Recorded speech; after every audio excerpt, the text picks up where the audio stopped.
Hey everyone, welcome back to my channel, A Side Hustle Seattle.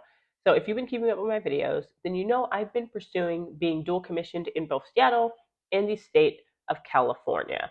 And I actually started the journey in like the beginning of October, and I actually finally received my California commission towards the end of December. But I wanted to go ahead and break down the full process from timeline to costs to steps, so that way, if you're also looking to get your notary commission in the state of California, you know exactly what it entails. So let's go ahead and just get started. By far, California is the hardest state that I've ever had to get commissioned in. And there's really like 6 main steps that you have to go through, but it's very time consuming and it's kind of expensive.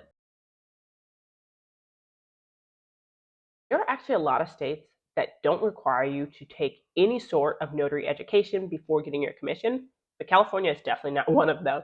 As a new notary, you need to take a 6-hour course to show that you know the basics about becoming a notary public.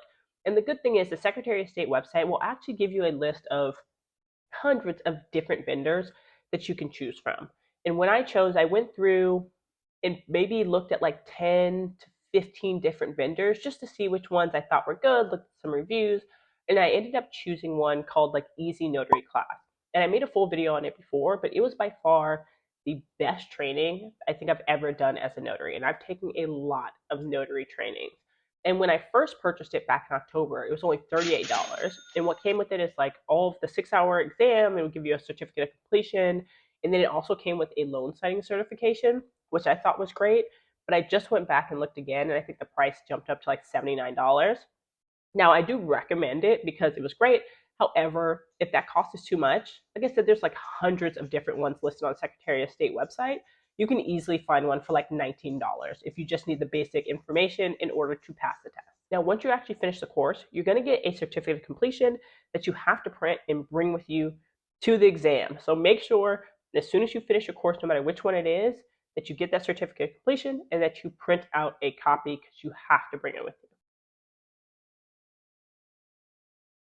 Now, when it comes to the exam itself, the first thing that you need to do is register.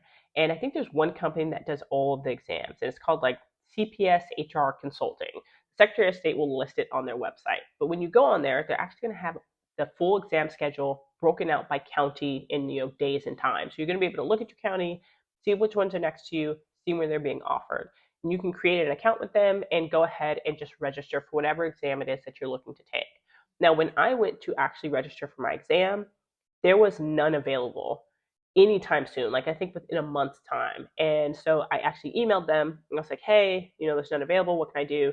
And they said they actually suggested for me to just walk in because according to them, they have like a 65% no-show rate for a lot of their exams, especially ones that are early in the morning. So my suggestion is if you see one in your county, but there's no open slots, just go ahead and walk in because there's a good chance that you're going to be able to get it. So for the exam, there's actually a few things that you have to bring with you. So you need your photo ID, you need your Notary Public application printed out and filled out, your certificate of completion for the training course, and you need a passport photo. And that has to be an actual physical passport photo that you can get in any sort of like CVS or Walgreens because you actually have to attach it to the Notary Public application. And it's a little like 2x2 photo. So you also need to bring payment. It's going to be $40.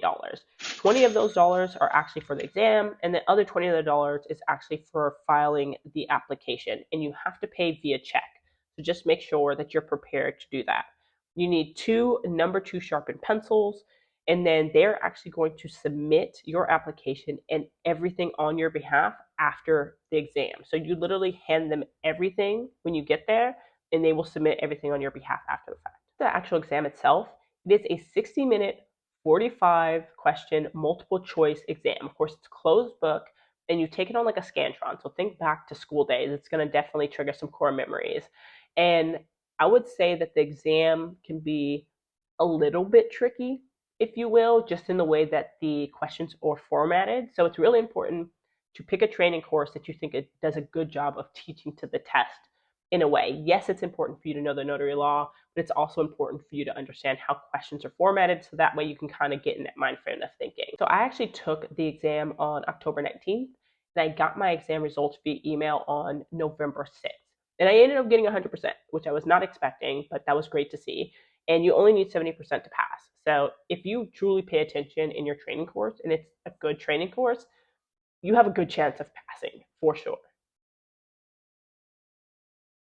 Next step is just getting your fingerprints done. So this is how they're going to do the background check to make sure that you don't have any sort of criminal history.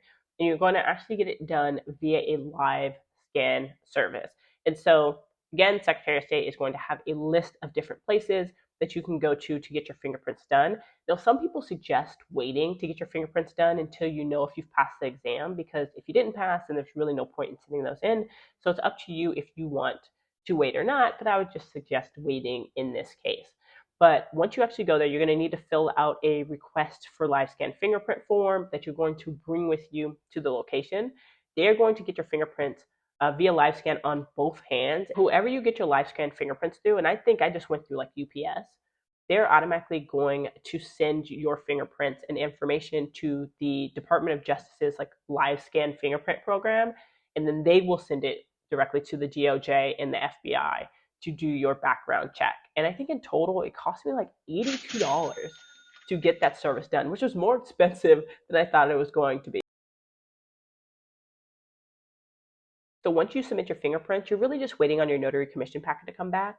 I think I submitted my fingerprints on like December or November 8th, and I got my packet on like December 8th. So pretty much like exactly a month after I submitted my fingerprints is when I actually got my packet. But just because you get your packet does not necessarily mean that you are truly a commission notary. So we'll go into that in a second. But the packet is going to have a number of different things in it. So it's going to have a cover letter with instructions that you definitely want to read.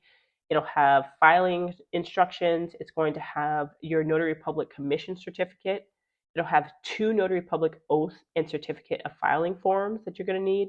It'll have certificate of authorization to manufacture your Notary Public seal. So whenever you get your stamp, you actually need to send them that letter in order for them to manufacture your stamp.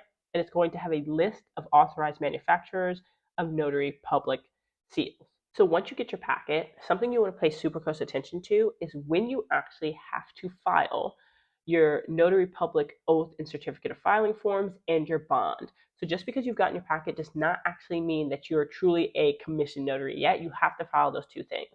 And so for me, I got my packet on December 8th, but when I looked, I had to file my oath and my bond by December 27th. So it's always 30 days after you technically became commissioned. So I may have become commissioned on November 27th, but I didn't get the packet until December 8th. So I only had till December 27th to do it. And so it's really important just to make sure you check that date. So the next step is just to get your Notary Public materials. So that can be, journals, your stamp, your bond, your ink pads, bags, whatever it is that you're looking to get. And so there's a number of different places that sell these things. You just want to make sure that it's somebody reputable that you're going through. Now, I went to the NNA to get my materials because I've used them for a number of different notary materials. So I know they're going to get me what I want when I want accurately. And I purchased both my bond and my California Notary stamp through them because I already had a journal, so I didn't need to purchase another one. And it cost, I think, $31 for the stamp and $38 for the bond. So in total, about $69 for both of those things. Now, I think I purchased both of those things on December 9th, and I got them both around like December 17th.